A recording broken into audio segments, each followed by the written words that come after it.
Assalamualaikum warahmatullahi wabarakatuh. Saya Fauzan Winata Effendi dari kelas AB 1 semester 1 akan membawakan materi tentang Pancasila, tugas 1 dan 2. Pembahasan materi 1. Argumen tentang Pancasila. 2. Tantangan nasionalisme. Argumen tentang Pancasila. Argumen tentang dinamika Pancasila sebagai dasar pengembangan ilmu. Argumen tentang tantangan Pancasila sebagai dasar pengembangan ilmu.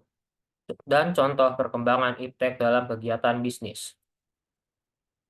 Argumen tentang dinamika Pancasila sebagai dasar pengembangan ilmu, Pancasila sebagai pengembangan ilmu pada faktanya belum dibicarakan secara eksplisit oleh para penyelenggara negara sejak masa Orde Baru hingga era reformasi. Pada umumnya mereka hanya menyinggung antara pengembangan ilmu dan kemanusiaan. Kajian akan pentingnya Pancasila yang dijadikan dasar baru mendapatkan perhatian yang lebih dan eksplisit oleh kaum intelektual di beberapa perguruan tinggi, khususnya Universitas Gadjah Mada. Namun hingga sekarang belum ada upaya untuk mengaktualkan nilai-nilai Pancasila sebagai dasar pengembangan. Pentingnya Pancasila sebagai dasar pengembangan ilmu dapat ditentukan ke dalam hal-hal sebagai berikut: pluralisme, nilai yang berkembang dalam kehidupan bangsa Indonesia dewasa ini seiring dengan kemajuan iptek menimbulkan perubahan dalam cara pandang manusia tentang kehidupan. Hal ini membutuhkan renungan dan refleksi yang mendalam agar bangsa Indonesia tidak terjerumus ke dalam penentuan keputusan nilai yang tidak sesuai dengan kepribadian bangsa. Argumen tentang tantangan Pancasila sebagai dasar pengembangan ilmu. Ada beberapa bentuk tantangan terhadap Pancasila sebagai dasar pengembangan iptek di Indonesia.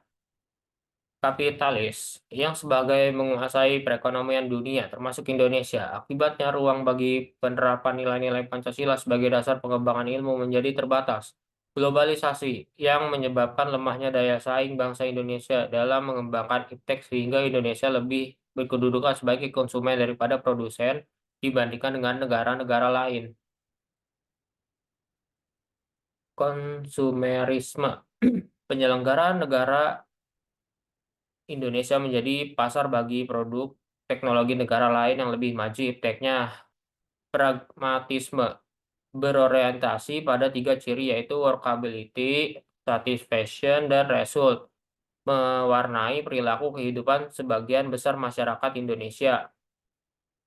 Contoh perkembangan iptek dalam kegiatan bisnis, e-commerce, toko online. Perusahaan e-commerce seperti Lazada, Bukalapak, dan Tokopedia menggunakan teknologi informasi untuk mengelola inventory, meningkatkan pelayanan pelanggan, dan meningkatkan penjualan melalui website dan aplikasi mobile.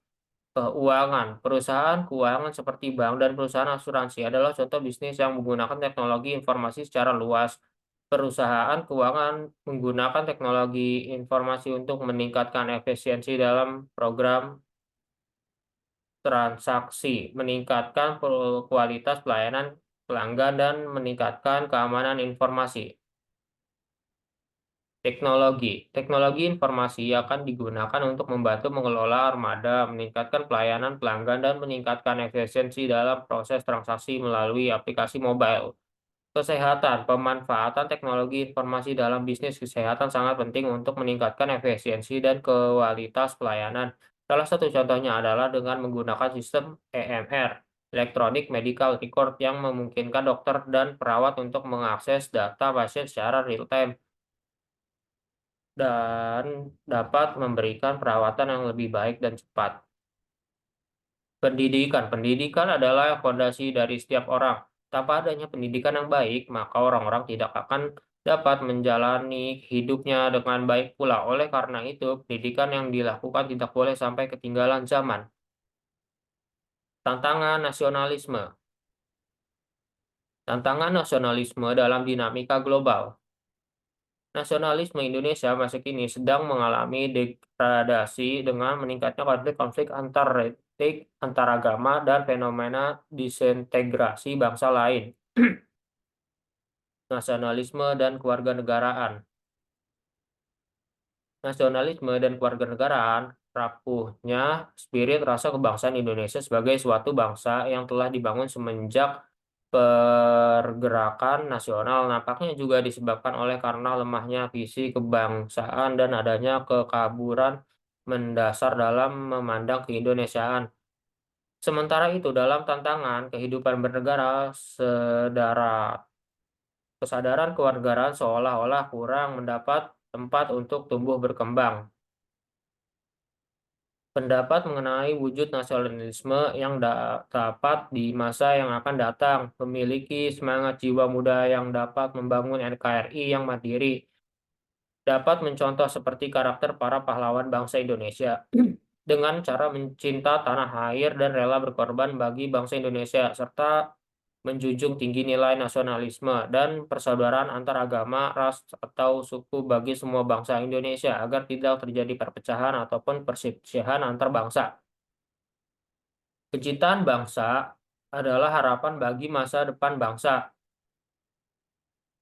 Dalam situasi yang senantiasa tumbuh dan berkembang di era globalisasi ini, menentukan peran aktif pemuda sebagai kekuatan moral, kontrol sosial, dan agen perubahan dalam segala aspek pembangunan nasional. Selain itu, dalam pembangunan nasional, pemuda diharapkan mampu bertanggung jawab dalam menjaga Pancasila, keutuhan NKRI, dan memperkokoh persatuan dan kesatuan bangsa. Dengan demikian, kesadaran pemuda akan kecintaan terhadap tanah air dan bangsanya semakin meningkat, di mana mahasiswa merupakan generasi kelas menengah yang selalu hadir dalam garda terdepan tiap perubahan penting dan mendasar di NKRI.